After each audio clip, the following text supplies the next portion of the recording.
Wow, আমাদের জন্য কত সুন্দর গিফট নিয়ে আসলো। কি মজা কি মজা কি মজা। আরে তুই ধরিস কেন, যা এখান থেকে, এই নে তোর গিফট। আরে এর ভেতরে কি? এর ভেতরে পুতুল।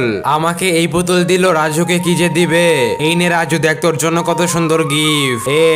অনেক সুন্দর অনেক সুন্দর। আমিও একটু খেলি আমিও একটু খেলি। আরে যা এখান থেকে, তোর পুতুল দিয়ে তুই খেল। আমার রাজু অনেক ভালো অনেক ভালো। চলো চলো চলো রাজু চলো। ওয়াও, রাজুর কত সুন্দর খেলনা। আরে এই দেখো মোবাইলে কি, যাই যাই দেখে আমিও খেলবো। আরে ভাইয়া যা এখান থেকে, দে একটু দে, আমিও খেলবো আমিও খেলবো। কি মজা কি মজা কি মজা। আরে ওটা কি, চম্পা এটা কি করলো? তার আগে বন্ধুরা, বাবা মা দিন রাত পরিশ্রম করে তোমাদের জন্য, কিন্তু তোমরা আলতু ফালতু ভিডিওতে লাইক সাবস্ক্রাইব করো। আজকে তোমরা সেই বাবা মার জন্য লাইক আর সাবস্ক্রাইব করে দাও। আসলে আমি দেখতে চেয়েছিলাম কতজন তার মা বাবাকে সত্যিকারের ভালোবাসে। এই নে তোর পুতুল, তুই খেল যা। সব সময় রাজ্যকে সবাই ভালোবাসে, আমাকে কেউই ভালোবাসে